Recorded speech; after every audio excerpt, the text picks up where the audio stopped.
Hello and welcome to the Shaun Wren Podcast. This is a very special episode as I had the chance to sit down and chat to DC Films photographer Clay Enos. This is part one of my interview with Clay as we talk about his career pre-DC and pre-Zack Snyder, as well as learn about photography from one of the top guys in the field. And we also talk about the social media app Vero. So come, listen and enjoy. And in the famous words of PJ and Duncan, let's get ready to rumble. Let's get ready, let's get ready, let's get ready to rumble. Watch us wreck the mic, watch us wreck the mic, watch us wreck the mic. Psych. So the first question's obviously the easiest one is how did you get into photography? Well, it sounds like an easy question, but to find myself a photographer was fairly circuitous. I was introduced to the idea of image making as a family affair because my grandfather had made some version of industrial films and corporate videos before such things really existed, shooting film, and we used to go over to his house and watch these films about atomic bomb tests and bombs in Trinidad and Tobago. And knowing that my grandfather had made those, I think the seed was planted that image making was it was something you left to others, that it was something you could participate in. And I guess that germinated in college, ultimately, when I studied film photography and visual arts, and was particularly attracted to the still photography portion of that and the documentary nature of the medium. So you had aspirations to do film? In high school, I wasn't much of a student. And the arts called me. It certainly wasn't going to be physics or math. So I think we all, as human beings, we tend towards what's easiest, or it's how we're built. But I did find that there was huge value in that. And of course, the liberal arts aren't completely lost to a culture that is perhaps more enamored with other things. So I was drawn to the arts, and then the arts began feeding me, and it's been we've been intertwined since. So do you remember what was your first camera that you started taking? Oh yeah, I had the Canon AE1 program, and it was I remember coming back from the store with it. It didn't. I'm a little rough on my gear, and the camera didn't make it, but I still have it. So it's kind of fun to think that it's around. It's been spray painted red. It has a custom strap from a Guatemalan weaver. It's quite a little bit of nostalgic item that sits somewhere in a drawer. But I do remember my first camera, and I can't say though that I was ever much of a gear guy. We may get into this more. The camera was always just this thing that was required to make photographs, but I was far more intrigued by what photography offered as a way to it gave you an excuse to engage all kinds of people, right? It was a way to go places that you might not go if you didn't have a camera. Yeah. And I liked that. It was like this little, it wasn't the get out of jail free card, to use a Monopoly analogy, but you definitely seemed to move around the board faster. It was like if there was the car and the boot, maybe there should have been a camera, and that one went around the Monopoly board faster. Oh, of course it would. So do you remember what was your first commission and how that came about for your first photo? Oh my goodness. Well, look, I didn't graduate university and just become a photographer. No. I made the sort of naive choice to not assist anybody else, and thinking I was somehow going to just land and be a photographer and be the one in charge. And that's, of course, a decade went by just about before I really did consider myself a photographer. The timing of my graduation from university offered interesting other things happening. Photoshop was invented. What else? The World Wide Web was born, right? And so I was certainly preoccupied with learning and expressing myself in some of these other media. It wasn't until the dot-com boom that I was financially capable of being a photographer and calling myself such. At that point, I said, myself and another photographer went off to make portraits of random people on the streets of New York City. That street studio project really catalyzed what I guess I'd known for a decade but hadn't experienced, that I was a photographer. And while it was short-lived, because the dot-com boom soon became a dot-com bust, reality sent me back to work. But I had tasted it. I had tasted what it was to write passport on your visa entry form. And so, look, on a lot of levels, I was lucky that my first commission, if you will, was on my own terms. Yeah. It was a decade later, perhaps, than it should have been, but it was still on my own terms, and that resonates to this day. So you prefer to do the self-employed thing than go through find like a big name photographer to work under then? Yeah, well, I guess, all photographers to some extent are freelance, it's self-employed, unless you're working at the department store, portrait studio, or something to that effect, or for a newspaper. But yeah, I like the freelance economy and the gig economy, whatever. It appeals to me. Also, as a complete lunatic about travel, anytime I'm not sort of working, I think it's fun to hit the road. Yeah, I wish I was like that. Well, it's okay. It could happen. Oh yeah, I would love to travel. I would love to do a whole tour around the States.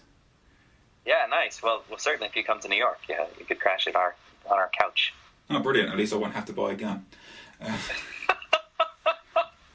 It's too soon, man. Too soon. Oh, it's like it's every day there's a mass shooting, so it's a little problematic. Yeah, so at least. So on your website, because I do a little bit of research before doing anything nowadays, it said that in the first sentence you don't like to be pigeonholed. So in that sense, so does that help in your creativity when you do, say, if you go around New York, or if you're adventuring, or if you just take self-portraits, has one influenced the other in your own creativity?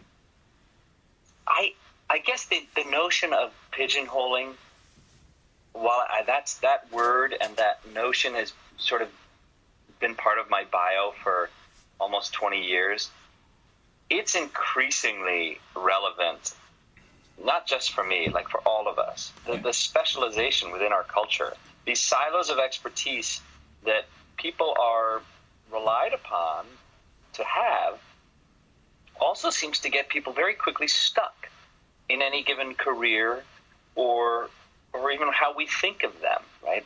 It's I think what you will of the Kardashians. This woman's going to be little more than just famous for being famous forever. Yeah. Even if she suddenly, if she has a master's degree in biology, it will be dismissed because we think of her one way, or the family as one thing.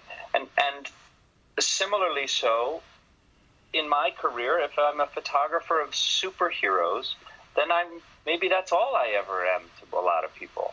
And it just seems like a short-sighted way of thinking about anybody, right?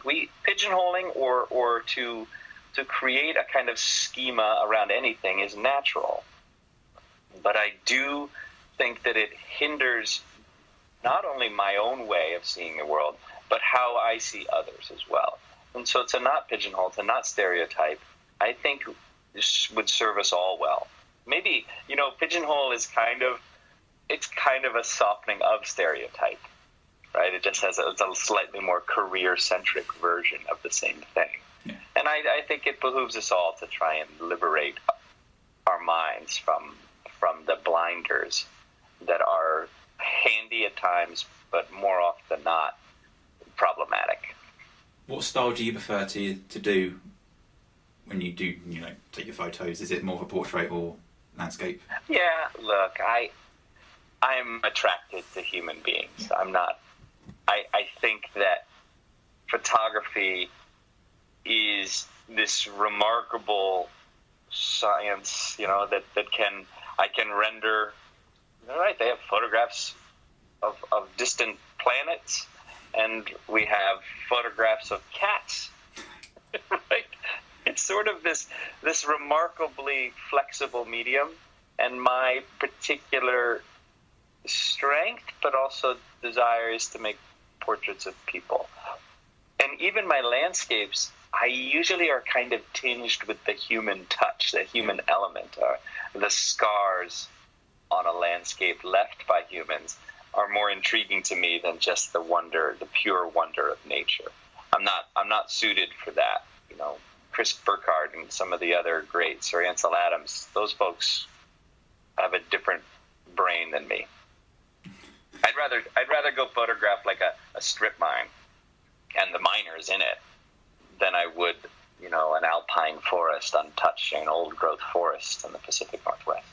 However, when you say that though, because obviously I follow you on your social medias of what you have left before you leave them, you take photos with your iPhone, and I find them like the most beautiful scenic photos I've seen, because they do have the natural touch. Yeah, I get. Look, I'm not. Beauty is a perennial thing that attracts us all, right? And the iPhone tends to be with me at all times. I guess I do that too because I think maybe I'm tinged with this idea that everyone has this capability. And if a beautiful photograph is what inspires you to think anew about the device in your pocket, to go and make beautiful images for yourself, then good. So I would say that a ton of my Instagram or social engagement is geared toward inspiring people, not necessarily kind of showing off or increasingly on the commercial sites, I'm just shilling for the movies and doing whatever and kind of keeping my brand alive. Yeah. But on Vero and the private spaces is where I'm going to share a wider notion of myself. But I mean, what with your iPhone pictures, they do feel like off the cuff as well. Like it looks like you've just gone, oh, that's bloody hell, the moon's coming over New York. I want to bang. There you go. yeah. I mean, a lot of those. My hashtag crossing Fifth is just crossing the street, heading out to the farmer's market or to run an errand.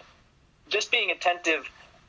Look, the iPhone and photography is a medium of self-expression that is well suited to those who move with intention. Yeah. And I tend to use the idea that I'm holding a camera as a practice of moving with intention. So paying attention to light, anticipating a moment, or just crossing your fingers that something might happen is a fun way to go about your day. It gives a little bit of focus. It gives a formal structure to what could be just a daydream, and I've grown quite accustomed to it. If I was the type to want to carry an SLR or one of my mirrorless Sonys around, then I'd be making sort of more hardcore imagery. Yeah. But my intention is where my focus lay, and the formal aspects, the photograph, I don't care if it's 2 megapixels or 200. No. So we're going to talk about the iPhone in a bit later, but so with people having cameras in their pockets regularly, has that helped photography in a way or hindered it in the sense of like more traditional ways, or is it just moving times? Look, I'm a huge optimist on the notion that human beings should be creative, and that if their creative outlet is photography, then we're all better served. It runs the risk of sort of being misunderstood in the sense that we just start making more crappy photographs instead of more photos that are of a little higher quality.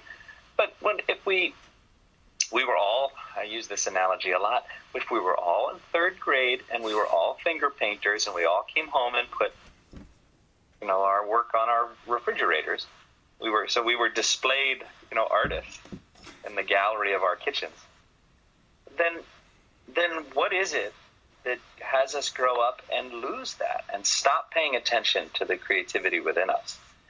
And photography benefits those of us who need to render the world realistically. Pretty much what you see is what you get. Yeah. And yet it offers tremendous abstract capabilities just through focal length and some, goofing around with an act. So I would encourage people to think of themselves as artists when they're holding their iPhone. It may sound crazy, but you didn't dismiss yourself as an artist with a bunch of paint on your fingers. I'm sure you were younger, but what the hell's the difference? You're still a human being. You still can do service to the muses, and what may result in my perfect world are better photographs, because now you're not sort of dismissing yourself as just a renderer, right? And shooting your breakfast or your lunch, right, to show off to your friends, but you're saying, no, I see this differently, and I see this in a way that has sort of an abstract allure, or gives me new insights into the hamburger or whatever. Okay, I'm not saying that's always going to happen, no. But with practice, it might start happening more often. So do you, because I was thinking about this earlier, do you think there's a photography could go in the way like with records and music, where people will buy old style cameras and Polaroids and whatnot? Yeah, it's already happening. In fact, I bought a vintage Polaroid, a refurbished vintage Polaroid. There's a company, I think it's out of Holland, called The Impossible or something. And absolutely, she's full-on millennial, so what are you going to do? That's how it works. That's the pump of capitalism, right? If something falls out of favor and then it becomes hip again to the fringe that had dismissed all the mainstream stuff, and then once it becomes mainstream, they go back and find the digital camera. It's a sort of wonderful cycle of consumption, but also of thinking. So yeah, I'm all for it. And as music has seen this remarkable sort of development of new and crazy instruments by my standards, right? Just remarkable ways to create music because of the technological innovation that has entered into that field. Photography may start to see something too like that. It's not just the iPhone or old emulsions, but this light field camera and all these other ways to see the world and render the world three-dimensionally, or God knows what is coming. It doesn't really matter, because what's going to matter is that the artist, you, the human being, use those devices to be true to your vision and to work disciplined, to be disciplined towards honing that vision, exploring that vision. It should be fun, of course. But anyway, that's a long-winded answer or maybe it's not even an answer. No, you've explained yourself very well there. And I was wondering as well, with your style when you take self-portraits, because when you see photographers for like magazines and whatnot, and they bring in big-name celebrities, they have their own different ways of doing things. So when you have someone come into your studio, or a studio that you're working with, is there a specific way that you work with someone when you take your self-portraits? No, I've used the analogy that photography for me is very much like a conversation. Yeah. And you may have a few go-tos, open with a joke or whatever. Whatever, Dale Carnegie advice is out there. I'm a little more informal. If I have a client and they need a certain thing, for shooting the poster material that has to have remarkable flexibility and utility for the designers afterwards, I might switch up my aesthetic to be a little more flexible. But as a rule, when I'm making portraits or any kind of photograph, I'm keeping it just true to my nature, which is somewhat informal in the interaction, and then maybe overly concerned with some of the aesthetic traditions, and then finding the balance within those two. Okay, because there was somebody who asked a question, because I posted a question up on Twitter yesterday, and somebody asked about the technologies in photography and moving to the future. Is there anything that you could advise young people about when it comes to photography? Well, in general, because there is a kind of financial barrier to entry for what the world perceives as professionals. I would say always, always, always max out the gear you've got before you commit to the next set, upgrade.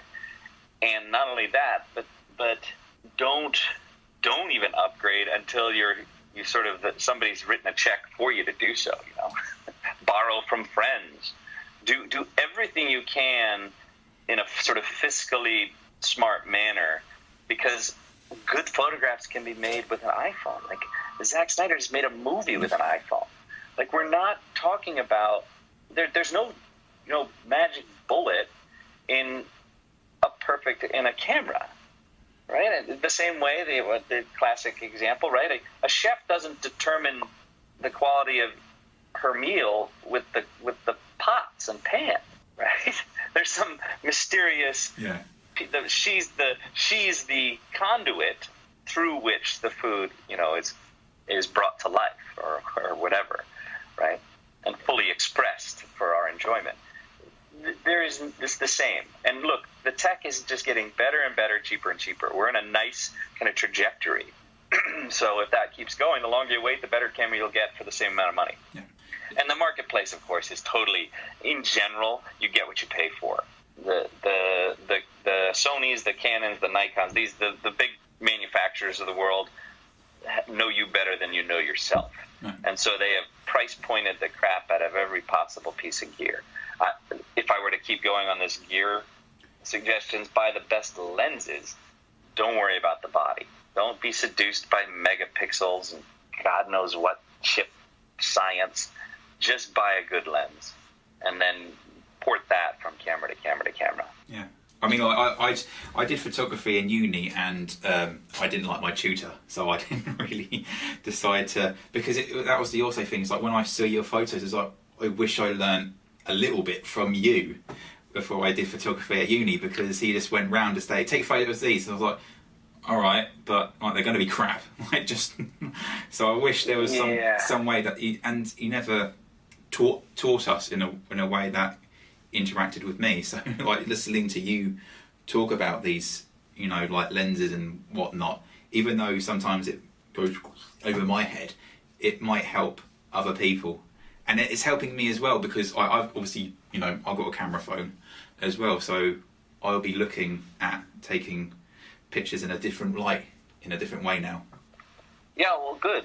I mean, that's the fun of it. And also another thing we don't pay attention to is that photographs, when they were shot on film, you used to take the roll out of your camera and drop it off at the corner store or wherever, and you would get photographs back. You weren't aware that there was a person sitting in a machine making adjustments, and they would pull an image out of the crappiest of exposures because they got paid by the print that they delivered to you.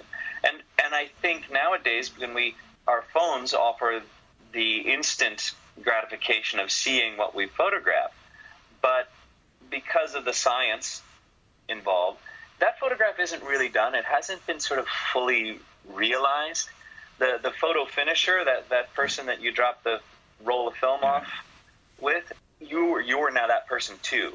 So I would encourage everyone to get to finish your images. Instagram filters are a step in that direction, but I think you really, if you're going to be true to your sort of artistic nature, you should just dig a little bit deeper and finish the image with some exposure and contrast and saturation.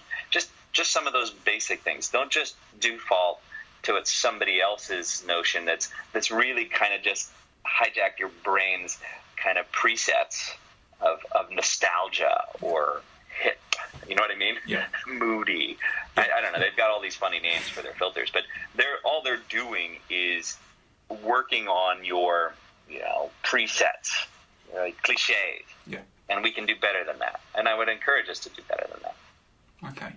So I want to talk about a social network that you're very heavy on promoting, because I've badgered you about the iPad version. So when did you first hear about Vero? Well, it's a lovely... I've had good luck in life, right? Where friendships have born careers and opportunities. And so my relationship with Debbie Snyder, having been, university friends, right, going to, and staying friends afterwards, that it was, and now I work for the Snyders, right? So that's kind of fun. And so continuing that circuitous path, one day, a man named Ayman Hariri ends up on our set. Right. With a collection of comic books that would make most people's jaw drop. But out of that visit, I'm the guy on set who has a little more bandwidth than most, because I'm not making the movie, I'm just documenting the movie. So I kind of took him on as I'll show him around, I'll take care of him, You guys keep going, I got this. But very quickly, a friendship was born, and he has created Vero. And so that friendship now has turned into an ambassadorship, if you will. And that's really fun, because he's built something that was gnawing at me anyway, right? When I speak passionately about what Vero hopes to do, because I believe as a culture, the same way that we need to advance ourselves.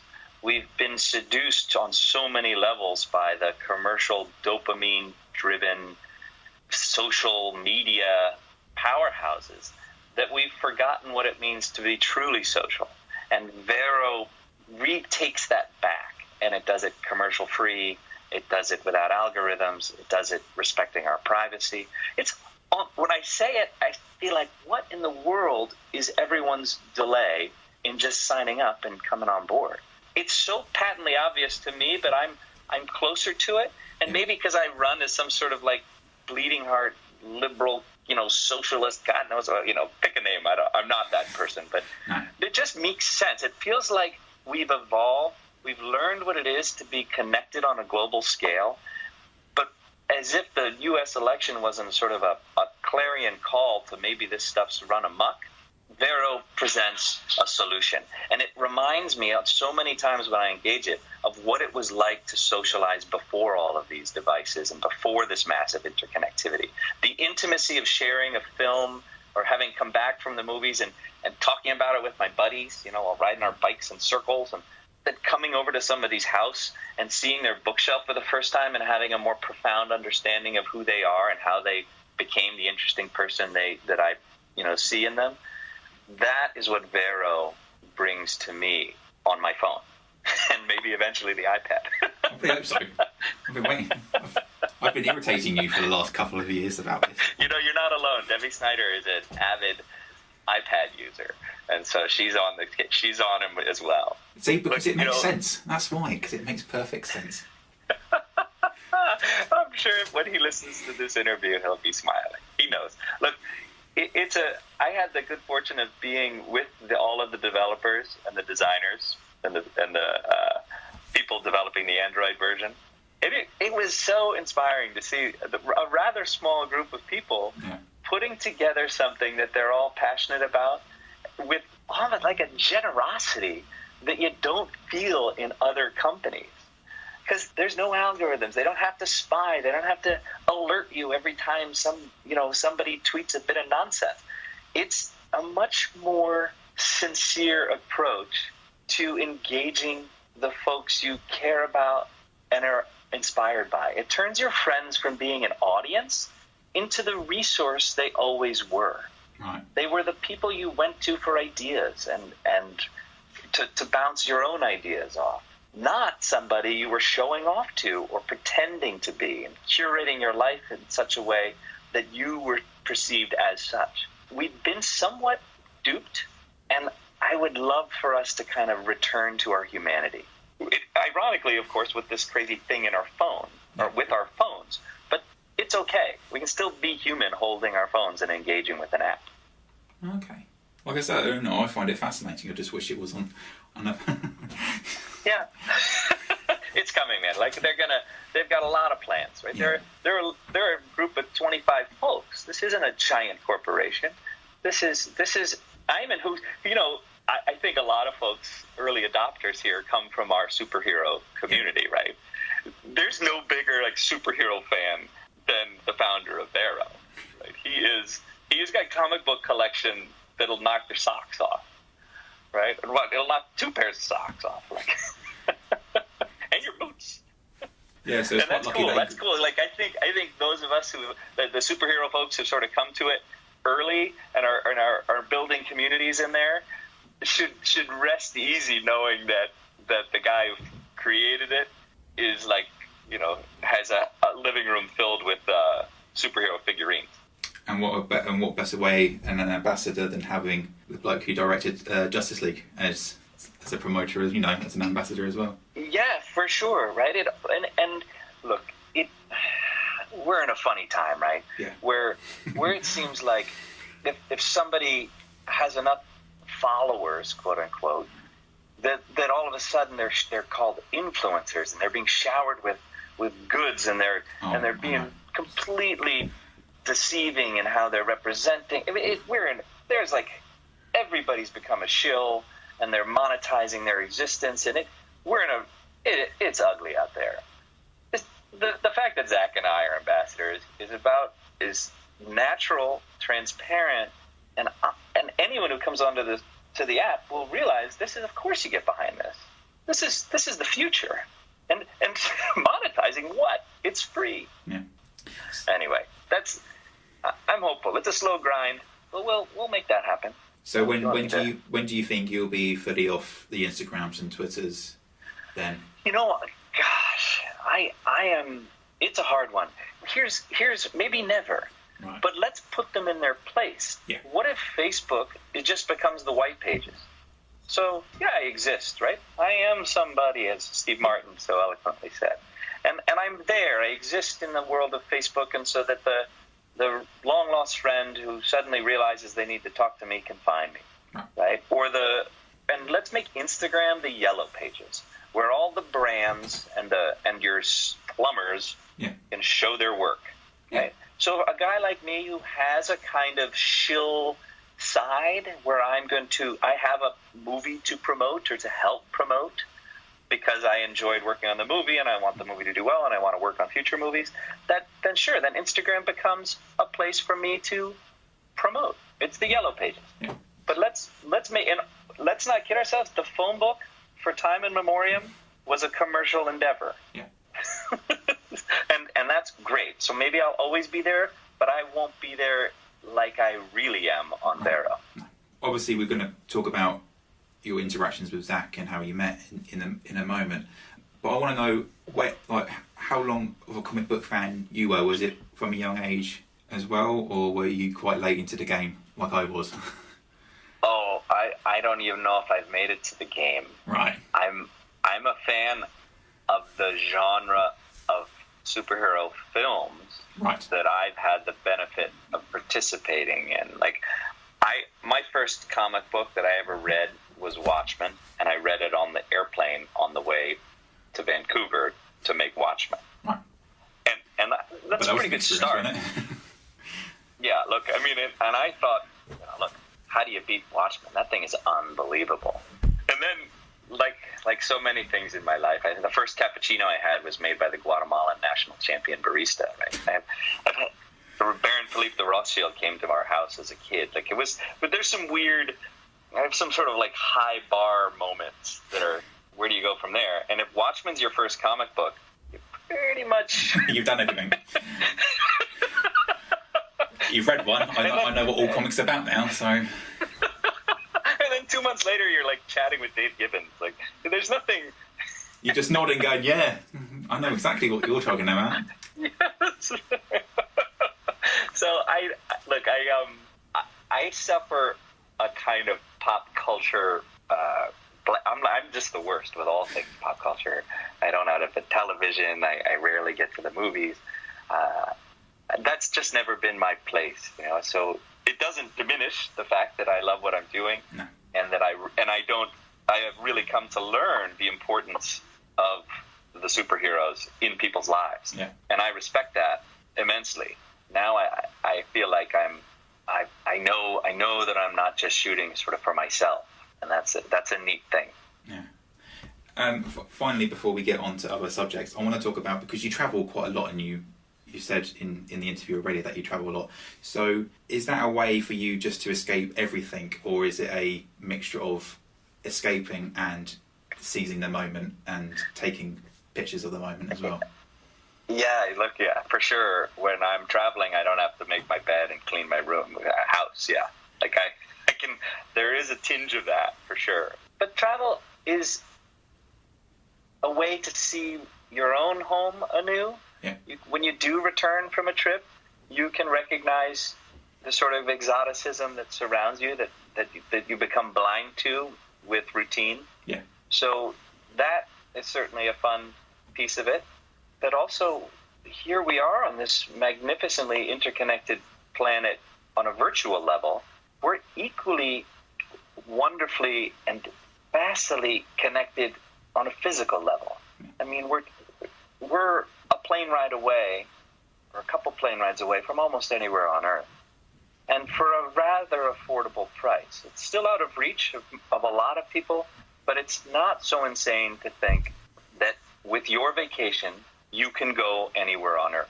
That is a neat idea, and I feel like being a kind of, childless couple that we should go run around and do it. And before I was in a relationship, I sure as hell did it. And as a photographer now, I get to kind of share that adventure. I become a kind of window for those who are less fortunate or just otherwise homebound.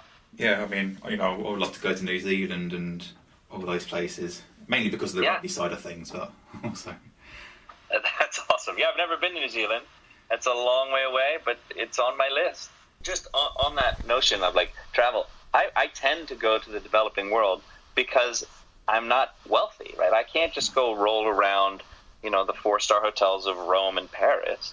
We tend to find ourselves where our dollar can stretch a little more, and even perhaps where our engagement with people is a little more different, and it can be more instructive for the possibilities of what it is to be alive on Earth, without sounding overly profound. That's the idea. So that was part 1 of my interview with Clay Enos.